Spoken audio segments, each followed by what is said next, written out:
Good afternoon. I'm Cecil Churms, and thank you for the opportunity of bringing to you an introduction to the nikradap freecad workbench. This workbench will operate on any assembly which has been put together with the freecad assembly 4 workbench.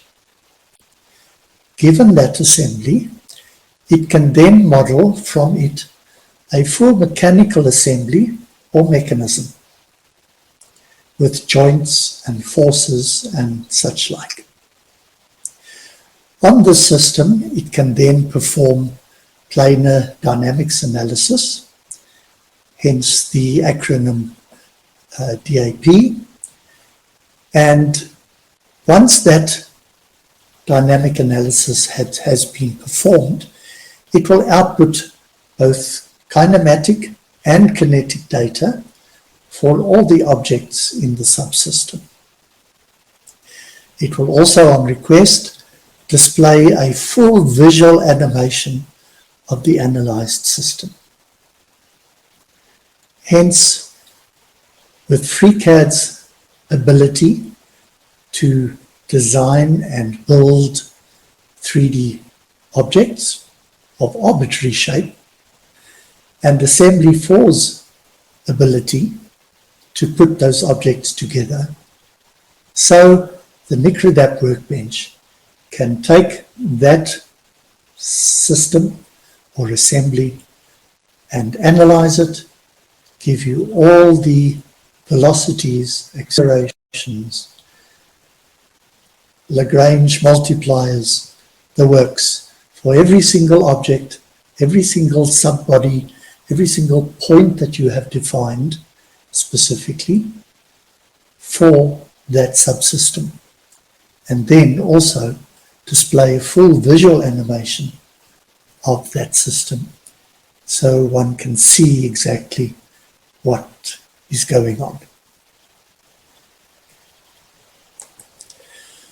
Now, when I mentioned a full planar dynamic analysis, I'm sure that many of you, similar to this gentleman in the picture, were dreaming of a highly complex system. And nikradap can handle such a system, but the 20 minutes of my talk cannot. And so this type of a complex system will have to wait until next year's conference, when you are more well aware and au fait with how freecad nikradap works. But I'm going to show you just a very basic, simple assembly so that you can get an idea of how nikradap is run. To illustrate how nikradap works, I'm going to take a very simple example, an example of a pendulum, a simple pendulum. Now, I assume that you've already made some shapes, some solids, and that you have, using Assembly 4, assembled these into some or other assembly. And so in this case, we have a ground box at the top, a lug attached to the ground, another lug attached to the pendulum, the rod of the pendulum, and the bob of the pendulum. Now we are ready to use nikradap. So we call it in the workbench list. Now, all of the Assembly 4 parts are assembled under the heading parts. The links to the parts are assembled here under model. So for our DAP work, we need another container here into which we can put all of our DAP parts, and that we refer to as a DAP container. So there's our DAP icon, and I create a new DAP container. Right, so now that contains all of my DAP bits and pieces. I want to define a body, so I click that, and the first body is this one up here. So it consists of ground, so I add that, and then in the list I add the lug and ground. Then it's not going to be a moving body, so we switch that off, and that's okay. Now we define another body. This is going to be the pendulum. So it's going to consist of the pendulum lug, the pendulum rod, and the bob. And if we say OK, and we now hover over the first one, there's our ground body, and there's our pendulum body. So I can rename them just so that we know what we're talking about. So I'm going to call this tap ground and call that tap pendulum. Right, now between the two there's a joint, and we have to define this joint. We have to tell the system about it. So we go to joints, and the joint is in this body and in that body. So I can now select the one body, it's the DAP ground body. Which LCS, which local coordinate system, are we actually referring to when we refer to that point? Are we refer to the lug hole? So that's what we select there. Then the other body is the pendulum body, and which LCS here are we referring to? That's all that are available, and that's the one that I want, the lug hole. So if I say OK, I then have a decoration up here which tells me that is the point that I've defined to be a rotation point. Now I could have chosen lots of other types of joints. If I just go back to here, and those are all the types of joints that we can define, but I've just defined that one for simplicity's sake. Right, now we've defined our bodies and our joint, so we now need to define the mass or the density of each of these bits and pieces. So I go to my define materials, and there are the list of the bits and pieces that make up my system. Doesn't matter the density I give to the ground because it's not moving. So the pendulum, I can give it a density, or I can say just ignore it. Ignore its density. Make it very small. And let's make the bob out of steel. Okay, so there are densities, either in kilograms per cubic meter or in grams per cubic centimeter, whichever way you want to input them. Right, now that we've done that, we can define a force, more than one force, but in this case we're just going to find one. There are lots of forces to choose from, springs and rotational springs and dampers and all that type of thing, but we're just going to take the simple force, gravity, in the minus y direction, minus y. And now we've defined everything, we can now simulate the motion. So I go to run the analysis for 10 seconds, 100th of a second at a time. Accuracy, less accuracy is faster calculations, but less accurate values, etc. So we ask to solve this, which it now has done. And so now I can go back and say, animate, please. Play. And I can push up the play speed.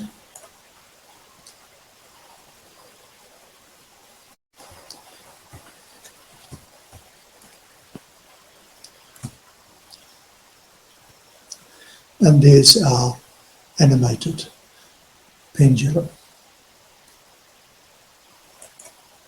Right, so now what I can do as well is revert to my analysis. I could have done this first time around, but we're going to do it now. I'm going to select that I want to output the full data. I can now give it a name, simple.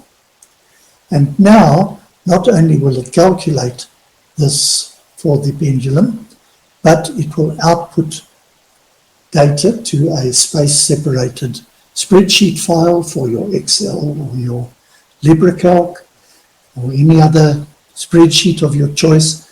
And using that, you can analyze, further plot, and see what's go into more depth in the actual analysis of the system. So I request solve, and because I've asked for a little bit more accuracy and we're doing the full data, it takes slightly longer, but that's now done. So I'd like to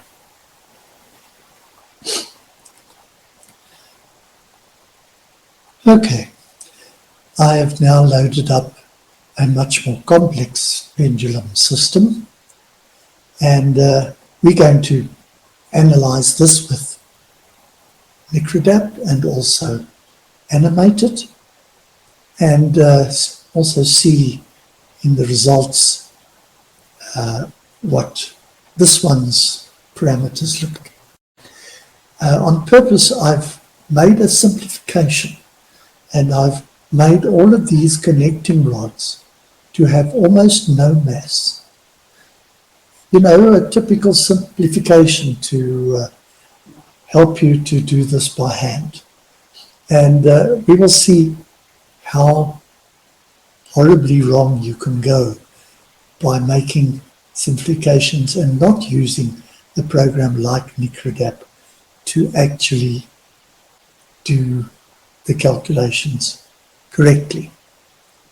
So we're now going to go to the solution part, and we're going to have 1 in 100, 100th of a second time steps. We're only going to do it for maybe 3 seconds and see what it looks like. Now, this is a rather old, slow laptop, so it will take a little bit longer than on a nice, fast new one. But the times are not unreasonably long. Okay, our calculation is done, so we can close this and go to the animation. Speed up the animation a bit for the sake of time, and play.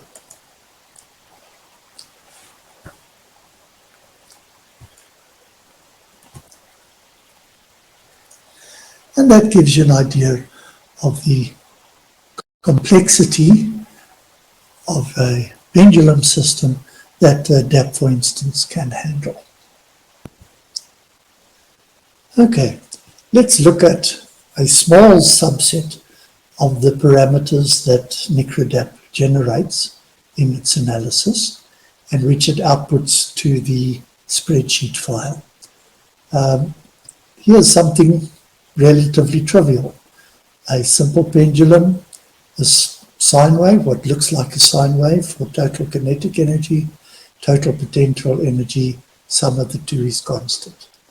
However, when we go to a more complex pendulum, the possibility of calculating this from scratch is relatively remote. Even though we're just looking at total kinetic energy, total potential energy. However, what we do have as a check, their sum is still constant. If we now go back to the simple pendulum, just look at its motion, the x motion of the center of gravity of that bob there. We get that. Plotting x as a function of time, plotting y as a function of time. And that looks like a sine wave.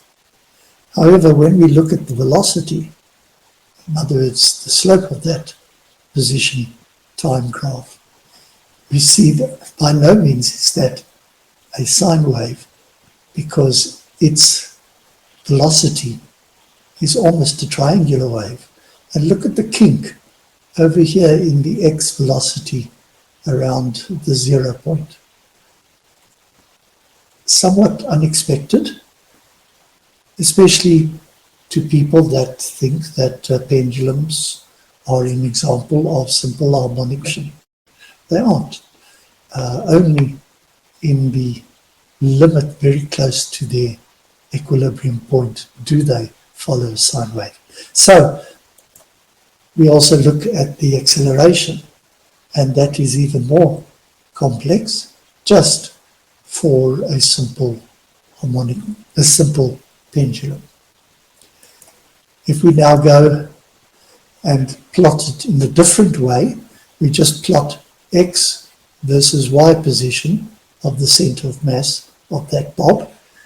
We get something simple like that for a simple pendulum: velocity and acceleration. And the reason why I'm showing you it in this form is that it's easy to look at the more complex pendulum in the same type of form. That's the x and y motion of the center of mass of that bob over there. And you'll notice that these points are the motion is very pointy there, because on purpose I've approximated this pendulum to have close to zero mass in all of the connecting rods, the connecting links. And I did that for a specific reason, to show how one can analyze such simplifications. Right, so there's our position, there's our velocity, and there's our acceleration. Massive accelerations wherever the bob needs to change direction. 9,000 meters per second squared. And that is because we have now approximated these to be relatively massless. So what happens if we now, in nikradap, go back and we add density to all of the connecting rods, whatever density we wish? When we do that and redo the analysis, we get a different path, but you can clearly see that as it changes direction, there is a lot more finite acceleration taking place. And that's a plot of its velocity only in the first 3 seconds of its motion, and that is a plot of its acceleration in the same scale as the previous one. So if we compare the two, we see that the same system with a simplification gives a rather different result to one which is more correctly set up according to the actual system that we are studying. It is my privilege to announce that as of today, 1st of March 2023, the nikradap freecad workbench version 2.0 alpha has been released. It is now available for download from the GitHub repository. The address is given on the screen. If you are not used to installing freecad workbenches, then probably this short list of instructions should help you along the way. It isn't really difficult to install it. Remember that this is an alpha release. There are going to be changes, there are going to be bugs, there are going to be new additions, but we felt that it would be good if everybody, as from this conference, could have a look, try it out, and see if you like it. Sure you will. In conclusion, I'd like to acknowledge the contributions made by others towards the success of this workbench. Professor Parviz Nikradap of the University of Arizona in Tucson was the developer of the algorithm on which this work is based. I would also like to acknowledge the foundation that was built by the authors of the Revision 1, because on this foundation I was then able to build Revision 2. We would also like to thank our sponsors who have made the development of this workbench